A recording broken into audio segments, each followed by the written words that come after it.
இன்றைக்கு நாம் பார்க்க போகிற வேத பகுதி எபேசியர் 2ஆம் அதிகாரம் 8ஆம் வசனம். கிருபையினால் விசுவாசத்தை கொண்டு ரட்சிக்கப்பட்டீர்கள், இது உங்களால் உண்டானதல்ல, இது தேவன் ஈவு. இந்த அநேக இடங்களில் கிறிஸ்தவர் பார்த்தீங்கன்னா, நாங்கள் பாரம்பரிய கிறிஸ்தவர்கள், பரம்பரை கிறிஸ்தவர் சொல்கிற மக்கள் உண்டு. ஆனால் வேதம் என்ன சொல்றது? கிருபையினால் விசுவாசத்தை கொண்டு ரட்சிக்கப்பட்டு பிதாவாகிய தேவனுடைய அன்பு நம்மேல் இரக்கம் வைத்தது நிமித்தமாக கர்த்தராகிய இயேசு கிருபை அவருடைய கண்களில் நமக்கு தயவு கிடைத்தது. தேவனுடைய அன்பு நம்ம இருந்தனால தான் இந்த உலகம் வேதம் சொல்லுது, உலகம் பாவம் செய்து ஏகமாக கெட்டு போனார்கள் என்று வேதம் சொல்லுது. அதனால் பிதாவாகிய தேவன் தன் குமாரனை இயேசு கிறிஸ்துவை என்ன பண்ணாராம்? இந்த ஒரே பேரான குமாரன் உலகத்துக்கு பாவத்துக்கு பலியாக பரிகாராக அந்த சிலுவையில் ஒப்பு கொடுத்தார். அதன் மூலமாக தான் நமக்கு அந்த ரட்சிப்பு கிடைத்தது. நம்ம சொந்த பலனாலோ சொந்த அந்த புத்தினாலும் இது கிடைக்கல. நம்ம ஆண்டவரை தேடி வரல. வேதம் சொல்லுது, நீங்கள் நான் உங்களை தெரிந்து கொண்டேன். அதனால்தான் அவர் கிருபை தான். அவர் கிருபை தான் நமக்கு என்ன கிடைக்குது? ரட்சிப்பு. அந்த ரட்சிப்பு மூலமாக நமக்கு என்ன கிடைக்குது? விசுவாசம். விசுவாசம் எதனால் வருது? வீட்டில் உட்காந்து விசுவாசம் கிடைக்காது. நம்ம ஆண்டவர் வார்த்தையை கேட்கும்போது, சபையில் வார்த்தையில் கேட்கும்போது அந்த வார்த்தையை நமக்குள்ள கிரியை செய்யுது. அந்த வார்த்தையை நமக்கு ஒரு விசுவாசத்தை கொடுது. அந்த விசுவாசம் என்ன பண்ணுது? ஆண்டவருக்கு கண்களும் கனப்படுத்துது, ரட்சிப்பு கிடைக்குது. ஆபிரகாம் பார்த்தீங்கன்னா 100 வயசு ஆயிடுச்சு. ஆண்டவர் என்ன சொல்றார்? 100 வயசுல உன்னை பிள்ளை பிறக்க செய்வேன்னு சொன்னார். அப்போ அவர் கொஞ்சம் கூட யோசிக்கல, 100 வயசு எப்படி பிள்ளை பிறக்கணும். ஆனால் அந்த விசுவாசித்தார். அந்த விசுவாசம் ஆண்டவர் என்ன பண்ணார்? கனம் பண்ணார். கனப்பது நிமித்தமாக ஆண்டவர் அந்த ஆபிரகாமுக்கு ஈசாக்கு என்ற பிள்ளை பிறந்தது. அடுத்ததா லூக்கா 8ஆம் அதிகாரம் 43-48 பார்த்தீங்கன்னா ஒரு கதையாக சொல்லலாம். ஒரு வேதத்தில் நடந்த காரியம். ஒரு பெரும்பாலான ஸ்திரீ என்ன பண்ணாங்களாம்? 12 வருஷமாக அந்த பெரும்பாலான ஸ்திரீ தன்னுடைய ரொம்ப எத்தனையோ வைத்தியர்கிட்ட போய் அந்த குணமாக்க முடியல. தன்னுடைய பணமெல்லாம் செலவிழந்து போய் ஒன்றுமில்லாத சூழ்நிலை காணப்பட்ட நிலையில் கடைசியில் இயேசு ஒரு இடத்துல வருகிறார். சில கூட்டத்தில் பார்த்து என்ன பண்ணாங்க? ஒரு வருஷம் ஓரத்தை தொட்டாலாவது நமக்கு சுகம் கிடைக்கும் நம்பிக்கையோடு என்ன பண்ணாங்க? விசுவாசோட வஸ்திரத்தை தொட்டாங்க. தொட்ட மாதத்தில் சுகம் கிடைத்தது. அந்த விசுவாசம் அந்த அந்த ஸ்திரீக்கு என்ன கிடைத்தது? பரிபூர்ண விடுதலை கிடைத்தது. இதே நம்ம எபிரேயர் 4ஆம் அதிகாரம் 16 வசனம் பார்ப்போம். அப்போ இரக்கத்தை பெறணும் ஏற்ற சமயத்தில் சகாயம் செய்யும் கிருபை அடையும் தைரியமாய் கிருபாசனத்தை சேர கடுவோம். அப்போ ஆரம்ப நாட்களில் பார்த்தோம்னா நம்ம ஆண்டவர் நேரடியாக அந்த காலத்தில் நேரடியாக பார்க்க மாட்டாங்க. அது ஒரு கூடாரம் போட்டு அதுக்கு ஒரு திரை போட்டு அந்த ஆசாரியர் மாத்திரம்தான் உள்ளே போவாங்க. போய் ஆண்டவர் அந்த ஜனங்களுக்காக விண்ணப்பம் பண்ணி எல்லா பலி செலுத்தி எல்லாத்தையும் அந்த மக்களுக்கு ஒரு ஆசீர்வாதம் கூறுவாங்க. இப்போ அப்படி கிடையாது. எப்போ ஆண்டவர் நமக்காக ரத்தம் சிந்தி இறங்கி நம்ம ஜீவனை கொடுத்தாரோ நம்ம அத்தனை பேருக்கும் அந்த கிருபாசை தேடக்கூடிய தைரியம் அவர் கொடுத்துருக்கிறார். அதனால் நம்ம சகாயம் செய்ய கிருபைனா ஏற்ற சமயத்தில் ஒரு உதவி, நமக்கு என்ன நேரத்தை என்ன வேண்டது அவர் அறிந்திருக்கிறார். வேதம் சொல்லுது, காகங்களை பாருங்கள், பறவைகளை பாருங்கள், அதை விதைக்கிறதும் அறுக்கிறது இல்லை, ஆனால் அதை கேட்ட உணவை ஆண்டவர் படைப்பை கொடுக்கிறார். அதை காவல்கள் காத்து விசேஷமாக வேதம் சொல்லுது. நம்முடைய தேவையில்லை என்று அவர் தெரிஞ்சிருக்கிறார். அதனால் நம்ம என்ன பண்ணுவோம்? தைரியத்தோடு அவர் சமூகத்தில் நாம் ஜபத்தில் வைக்கும்போது கர்த்தர் ஜபத்தை கேட்டு விசுவாசத்தை கனப்படுத்தி நமக்கு உதவி செய்ய வல்லவராக இருக்கார். அதே சங்கீதம் 103ஆம் அதிகாரம் 8ஆம் வசனம் பார்ப்போம். அவர் எப்படிப்பட்டவர் என்பதை நாம் பார்ப்போம். கர்த்தர் உருக்கமும் இரக்கமும் நீடிய சாந்தமும் மிகுந்த கிருபையுள்ள. அப்போ உருக்கமுள்ள தேவன். நம்முடைய பிள்ளை நம்மை தேட மாட்டான், நம்மகிட்ட நம்மகிட்ட ஜபத்தல் மூலமாக நம்ம நாடி வரமாட்டாரா அப்படி சொல்லி நம்ம ஒரு கனிவோடு இறக்கத்தோடு பார்க்குற தேவன். அவர் நம்ம மேலே இறக்கம் வச்சிருக்கார். அவர் இறக்கம் தான் நம்மளை இன்ன வரைக்கும் காப்பாற்றுக்கு. அநேக இடங்களை பார்த்த விபத்துகள் எத்தனையோ துர்மரணங்கள் நடக்குது. ஆனால் நம்மளை ஜீவனை காக்கிறது காரணம்னா அவர் நம்மையில் வைத்த இரக்கம். நீடிய சாந்தம்னா நான் என்ன தவறு செய்தாலும் அது என்ன பண்ணுறாரு? பொறுமையாக அந்த சாந்தத்தோடு என்ன பண்ணுறாரு? அதை பொறுத்து கொள்கிறார். நம்முடைய பிள்ளை எப்படியாவது மாறுவான், நம்ம எப்படியாவது நம்ம பக்கம் திரும்பி வருவான்னு சொல்லி மிகுந்த கிருபையோடு இறக்கத்தோடு நம்மளே பார்க்குற தேவன் அவர். தீத்து 2ஆம் அதிகாரம் 11-12 உலக மக்களுக்காக அவர் என்ன பண்ண? ஒரே பலி செலுத்தும்படியாக குமாரன் இயேசு கிறிஸ்து சிலுவையில் மறித்து நம்ம ரட்சிப்பை கொடுத்துருக்கார். எல்லா மனுஷனுக்கும் ரட்சிப்பை அளிக்கத்தக்கதா தேவ கிருபை அவர் பிரசன்னமாகி நாம் அவபக்தி நம்ம என்ன பண்ணுறோம்? ஒரு சில நேரம் வருஷம் முதல்ல போனோம்னா சர்ச்சுக்கு போய் வசனம் கேட்குறோம், வாக்குத்தத்தம் கொடுக்குறாரு ஆண்டவர், அதை வாங்கிக்கிட்டு வந்துடும். ஆனால் கொஞ்ச நாள் பிரச்சனை போட்ட வந்து என்ன பண்ணுறோம்? நம்ம வசனம்லாம் கேட்டு வரோமே, ஆண்டவர் வாக்குத்தத்தம் பண்ணியிருக்கிறாரா, இது ஒன்றும் நடக்கலையே. அப்போ என்ன ஆகுது? அவபக்தி வந்துடுது. அடுத்து லௌகிக இச்சைன்னா உலக பிரகாரமான காரியங்கள். ஆண்டவர் நம்மளை வேறுபடுத்தி கொண்டு வந்திருக்கிறார். எதற்காக? நாம் பரிசுத்தத்தில் வளர அவருக்கு நிலைத்திருக்கத்தான் நம்ம நிலைத்திருக்கிறார். ஆனால் சில பேர் என்ன பண்ணுறோம்? உலக பிரகாரமான காரிய இச்சைகள், அதில் போய் நம்ம விழுந்து போயிடுறோம். அதெல்லாம் என்ன பண்ணுறோம்? அதெல்லாம் வெறுக்கணும். வெறுத்து தெளிந்த புத்தி வேணும். ஏன்னா தெளிந்த புத்தி இந்த காலத்து அவசியம் தேவை. ஏன்னா வேதம் சொல்லுது, தெளிந்த புத்தியெல்லாம் வீழ்த்திடுங்கள், ஏனெனில் பிசாசானவன் எவனை விழுகலாம் என்று கர்ஜிக்கிற சிங்கம் போல் வகை தேடி சுற்றித்தான். காரணம் ஏன் அந்த பிசாசானு வரான்னா, முதலாவது ஆண்டவர் நம்ம ரட்சிப்புகள் கொண்டு வந்தால் அவனுக்கு பொறுக்கலை. அது எப்படியாவது அவர் ரட்சிப்பை விட்டு விலகி வேணும். முதலாவது சிங்காசனத்தில் பரலோகத்தில் தேவனோடு இருந்த மனிதன் அவன் ஆண்டவர் என்ன பண்ணார்? அவனை பெருமை நிமித்தமாக அவனை சிந்தனை, கேடான சிந்தனை அந்த பூமியில் விட தள்ளிட்டார். இப்போ அதுக்கு பதில் ஆண்டவர் என்ன பண்ண, ஒரு மனிதனை உருவாக்கி அந்த மனிதன் நேசத்தை வைத்து அந்த மனிதன் பரலோகத்து வரணும் வாஞ்சிக்கிறார். அந்த மனிதனுக்காக சிலுவையில் ரட்சிப்பை கொடுத்துருக்கிறார்.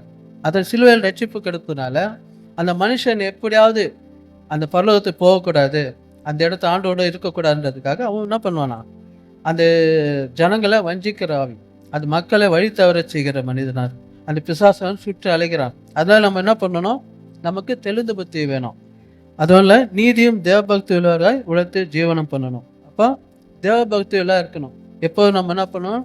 ஆண்டவரே துதிக்கணும், ஆண்டவரை துதிக்கணும், ஆண்டவரே சார்ந்து வாழணும். அப்போ தான் நமக்கு ஒரு பாதுகாப்பு, ஒரு ரட்சிப்பு கிடைக்கும். 2 தீமோத்தேயு 1:9 பார்ப்போம். அவர் நம்முடைய கிரியைகள் படி ரட்சிக்காமல். அப்போ நம்ம இப்போ என்ன, சில பேர் நானாக தான் ஆண்டவர்க்குள்ளே வந்தேன்னு சில பேர் சொல்லுவாங்க. நான் எல்லாம் கரெக்டாக இருக்கேன், உண்மையாக இருக்கேன், உத்தமமாக இருக்கேன், நீதிமானாக இருக்கிறேன். அது நிமித்தமாக அவர் நம்மளை ரட்சிப்புகளை அவர் கொண்டு வரல. அவர் தீர்மானித்து என்னென்னா, தாயின் கரு முதலே சொன்ன மாதிரி தாயின் கருவில் தோன்றும் முன்னே உன்னை தெரிந்து கொண்டார். அப்போ நம்மளை வேறு பிரித்துக்கிறார். மற்றவர்களுக்கு இப்போ என்னோட குடும்பத்தில் பார்த்தீங்கன்னா ஆண்டவர் எல்லாமே வேறு இதில் இருந்தாங்க. நானும் என்னை ஆண்டவர் தெரிந்தெடுத்து அதை பிரித்து எடுத்தார், என்னை அவருக்குள்ளே கொண்டு வந்தார். அது மாதிரி நம்மளை தீர்மானத்தை என்ன பண்ணுறாரா? வேறு பிரிக்கிறார். இயேசு கிறிஸ்து நமக்கு அருளப்பட்ட கிருபையுமே ரட்சித்து பரிசுத்த அழைப்பினால் அழைத்தார். அப்போ அந்த ரட்சிப்பு எதனாலன்னா, அந்த பரிசுத்த அழைப்பு, ஒரு பரிசுத்த வாழ்க்கை வாழணும். அவரை போல் நான் பரிசுத்தராக நீங்கள் பரிசுத்தராக அவர் சொன்ன மாதிரி பரிசுத்த வாழ்க்கை வாழும்படியே நம்ம அழைத்து இருக்கிறார். அடுத்தது ரோமர் 6:14. நியாய பிரமாணத்தின்படி கீழ்ப்படும். முதல்ல சொன்ன மாதிரி என்ன பண்ணாங்க? ஒவ்வொரு பாவம் செய்யும்போது பலி சேர்த்து ஆடு தேர்ந்தெடுத்து ஒவ்வொருத்தருக்கும் பலி செலுத்தினாங்க. ஆனால் கிருபை கீழ்ப்படி எப்போ ஆண்டவர் இயேசு கிறிஸ்து நமக்காக சிலுவையில் பலி ஆனாரோ, நமக்கு அந்த கிருபை நமக்கு கிடைச்சதுனால, அவர் நம்ம ரட்சிப்பு நமக்கு சுற்றி இருக்கிறதுனால நம்ம என்ன பண்ணுவோம்? பாவம் நம்ம மேற்கொள்ள முடியாது. காரணம் நாம் அவருக்குள்ளே இருக்கிறோம். திருவிந்து எடுக்கும்போது என்ன சொல்லி எடுக்கிறோம்? இது கர்த்தராகிய இயேசு கிறிஸ்துவின் சரீரம், இது கர்த்தராகிய இயேசு கிறிஸ்துவின் ரத்தம் சொல்லி. அப்போ என்ன பண்ண, நாம் அவருக்குள்ளும் அவர் நமக்குள்ளே இருக்கனால அந்த பாவம் நம்மளே மேற்கொள்ள முடியாது. எபேசியர் 2:8. கிருபினால் விசுவாசத்தை கொண்டு ரட்சிக்கப்பட்டீர்கள், இது உங்களால் உண்டான தேவனுடைய இது. முதல்ல சொன்ன மாதிரி தான் அவருடைய இரக்கம் கிருபை நமக்கு ரட்சிப்புகளை கொடுத்துருக்கு. அது யாருடைய கிருபைனா தேவனுடைய தயவு இரக்கத்து நிமித்தமாக அது நமக்கு கிடைச்சிருக்கு. 1 பேதுரு 1:13. உங்கள் மனதை அறைய கட்டுக்கொண்டு தெளிந்து புத்தியெல்லாம் இருந்து இயேசு வெளிப்படும் போது உங்களுக்கு அளிக்கப்படும் கிருபை மேல் பூரண நம்பிக்கை உள்ளவராக இருக்கு. இப்போ என்ன பண்ணணும்? ஆண்டவர் வருகை வரைக்கும் நமக்கு உபவாசத்தோடும் ஜெபத்தோடும் விழித்து இருக்கணும், தெளிந்து புத்தியெல்லாம் இருக்கு. இந்த 10 கன்னிகைகள் ஊமை பார்த்தீங்கன்னா 10 பேரும் என்ன பண்ணாங்க? போனாங்க. ஆனால் 5 பேர் என்ன பண்ண, வழியில் தூங்கிட்டாங்க. இப்போது 5 கன்னிகைகள் விழித்து இருந்தாங்க. விழித்து நிமிஷம் ஆனால் வந்த போய் என்ன பண்ணாங்க? போயிட்டாங்க, கதவை மூடிட்ட பிறகு அந்த அம்மா சொன்னார், கதவு தட்டும்போது நீ யார் என்று அறியான்னு சொன்னார். அந்த மாதிரி நம்ம ஆண்டவர் வருகைக்கு நம்ம எதிர்பார்த்து அவர் வருகை ரொம்ப சமீபமாக இருக்குது. இப்போ அந்த வருகையில் சமீபமாக இருக்குது, என்ன பண்ணணுமா? தெளிந்து பற்றியாக விடுத்திருந்து அவர் கிருபை மேல் பூர்வ நம்பிக்கையில் இருக்கு. அப்போ அந்த ரட்சிப்புகளை நினைத்திருக்கணும்னு வேதம் சொல்லுது. முடிப்பது நிலைப்போம் ரட்சிக்கப்படும் வசனம் சொல்லுது இல்லையா? ரட்சிப்பு முதலாக கிடைத்த ரட்சிப்போடு மட்டுமல்ல, கடைசி வரை அந்த ரட்சிப்பில் நினைத்து இருக்கும்போது தான் அவர் வருகையில் நாம் எடுத்துக்கொள்ளப்படுவோம். 2 கொரிந்தியர் 12:9. அதற்கு என் கிருபை உனக்கு போதும், என் பலவீனத்தின் பலன் பூர்ண பலன். பலவீனமான நேரத்தில் என்ன பண்ணுறாராம், அவர் பலன் கிடைக்குது. எப்படின்னா, நம்ம ஒரு மனசு கஷ்டப்பட்டு வேதனையோடு போகும்போது வழியில் பார்த்தீங்கன்னா சில ஆட்டோக்கள் முன்னாடி ஆண்டவர் வசனம் பார்ப்போம். சில ஒலிபெருக்கிற சபையின் மூலமாக அந்த ரோட்டில் அந்த தெருவில் நடக்கும் அந்த வார்த்தை, ஏற்ற வார்த்தை நமக்கு வரும்போது என்ன ஆகுதும், அந்த பலன் பூர்ணவில் அந்த வார்த்தை என்ன பண்ணோம், நமக்கு பலன் தருகுது. அந்த வார்த்தை நமக்குள்ளே விசுவாசத்தை கொடுக்குது. கர்த்தர் நமக்காக எல்லாவற்றையும் செய்ய வல்லவராக இருக்கின்ற ஒரு நம்பிக்கை விசுவாசத்தை கொடுக்குது. ஆனால் கிறிஸ்துவின் வல்லமை என்மேல் தங்கும்படி என் பலவீனம் குறித்து நான் மிகவும் சந்தோஷமாக மேன்மை பாட்டுகிறேன். இப்போ கர்த்தர் நமக்கு என்ன பண்ணுவாராம், பலவீனமான நேரத்தில் அவர் பலன் தந்து அவரே தாங்குகிற தேவன். நம்ம கஷ்டம் சோதனை வரும்போது சோர்ந்து போகக்கூடாது. ஆனால் வேதம் சொல்லுது, உலகத்தில் உபத்திரம் உண்டு, திடன்கொள், உலகத்தை நான் ஜெயித்தேன்னு சொல்லி. நம்முடைய ஆண்டவர் இயேசு கிறிஸ்து என்ன பண்ணுறாராம், நம்ம பிரச்சனை நேரத்திலும் சோதனை நேரத்திலும் நம்ம கூட இருக்கிறார். கூட இருந்து எல்லாத்தையும் என்ன பண்ணுறாரா, அதிலேருந்து நம்ம வெளியே கொண்டு வர்றாரு. அதை தாங்கக்கூடிய பலன் கொடுக்குறார். பலன் கொடுத்து அது முற்றிலும் வெளியே கொண்டு வந்து அது வரைக்கும் நம்ம என்ன பண்ணுறாங்க, ஆண்டவர் சந்தோஷம் கிறிஸ்துவை கொடுத்து நம்ம மேறைப்பாட்டு. எத்தனை கஷ்டம் வந்தாலும், ஆனால் மற்றவங்க பார்க்கும்போது என்ன சொல்லுவாங்க, அது எவ்வளோ கஷ்டம் வந்தாலும் கர்த்தருக்காக நிற்கிறாங்க பாருங்கள். அதுதான் நமக்கு கர்த்தருக்கு ஒரு மேன்மை பாராட்ட ஒரு விஷயம். அடுத்தது ரோமர் 13ஆம் அதிகாரம் 3ஆம் வசனம் பாருங்கள். என் அருளப்பட்ட கிருபினால் நான் சொல்லுகிறதாவது, இவங்களை எவனாகிலும் தன்னை குறித்து எண்ண வேண்டிய மிஞ்சி எண்ணாமல் அவனுக்கு தேவன் பகிர்ந்த விசுவாச அளவின்படி தெளிந்த எண்ணமுள்ளா இருக்கணும். அப்போ என்ன பண்ணணும், நம்ம என்ன பண்ணலாம், சில பேர் பார்த்தா நம்ம பெரிய அளவில் நினைக்கிறவங்க சில பேர் இருக்காங்க, மற்றவங்களை ரொம்ப சாதாரணமாக அற்பமாக நினைக்கிற ஒரு சில பேர் இருக்காங்க. ஆனால் வேதம் சொல்லுது அப்படி இருக்கக்கூடாதுன்னு சொல்லி வேதம் அறிவுறுத்துகிறது. நமக்குன்னு ஒரு விசுவாசம், ஒரு சில பேருக்கு கொஞ்சம் விசுவாச குறைவுலாம் இருக்கலாம். நம்ம என்ன பண்ணோம், அதுக்காக அவங்கள அற்பமாக நினைக்கக்கூடாது. அவங்க விசுவாசத்தில் வளரணும், அதுக்காக நம்ம அவங்களுக்காக ஜெபம் பண்ணணும், அவங்களுக்காக நம்ம ஜெபம் பண்ணணும்.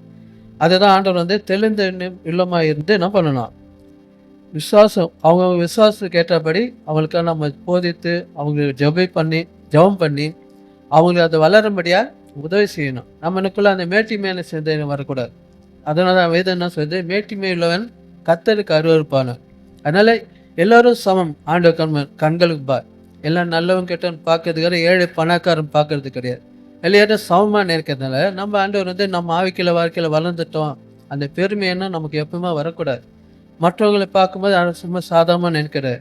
அவங்களுக்காக நம்ம ஜெபம் பண்ணோம், அவங்கள வளர நம்ம உதவி செய்யணும்.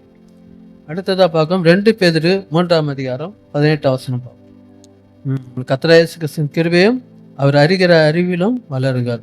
அப்போ அவர் கிருபைனா அவர் தயவில் நம்ம வாழணும். அவர் தயவில்லைன்னா நம்ம இருக்க முடியாது, உலகத்தில் வாழ முடியாது, நம்மளால் உயிரோடு இருக்க முடியாது. பரலோகத்துக்கு போகிறதுக்கு அவர் தயவு கண்டிப்பாக தேவை. நானே வழியும் சத்தியம் ஜீவனாக இருக்கிறேன், என்னென்று ஒருவனும் பரலோகத்தை பிதாவத்தை பிரவேசியான்னு சொன்னார். அப்படிங்கும்போது அவர் தயவிலும் அவர் கிருபையில் வளரணும், அறிவில் வளரணும். அறிவுனா வசனத்தின் மூலமாக அந்த அறிவு நமக்கு உண்டாகும். அதில் அவருக்கு இப்போதும் என்றைக்கும் மகிமை உண்டாதுங்க. ஆமென். நம்ம ஜெபம் செய்வோம். ஸ்தோத்திரமான தூக்கி ராஜா நேச நலத்தப்பனே, இந்த வேலை சமூகத்தை நோக்கி வர ராஜா, அப்பா அவங்க கிருபையிலும் இரக்கத்திலும் தயவிலும் வளர எங்களுக்கு உதவி செய்யும். நாங்கள் எங்களை மேட்டிமா எண்ணாமல் மற்றவர்களுக்காக ஜெபிக்கத்தக்கதா அப்போ அவனோட வார்த்தை மற்றவர்கள் சொல்லி அவர் ஆவிக்கிற வளரத்தக்க வளர்ச்சியடையத்தக்கதை எங்களுக்கு உதவி செய்ய முடியாது ஜெபிக்கிறோம். ஒரு வார்த்தைகள் நாங்கள் நிலைத்திருக்க முடியாது, விசுவாசத்தில் நிலைத்திருக்க முடியாது, உங்களுடைய கிருபையில் பலப்படும்படியாக ஜெபிக்கிறோம். என்னை பலப்படுத்த கிறிஸ்துனா எல்லாவற்றையும் செய்ய பலவென்று வசனத்தின்படி எங்களை பலப்படுத்தி எங்களை சகாயப்படி உங்களுடைய நீதியின் வரகத்தினை தாங்கி நடத்த முடியாது ஜெபிக்கிறேன். சில துதிக்கான மகிமை மூக்கிற்கு சேர்த்துடும். இயேசு மூலம் ஜெபிக்கின்ற நல்ல பிதாவே. ஆமென்.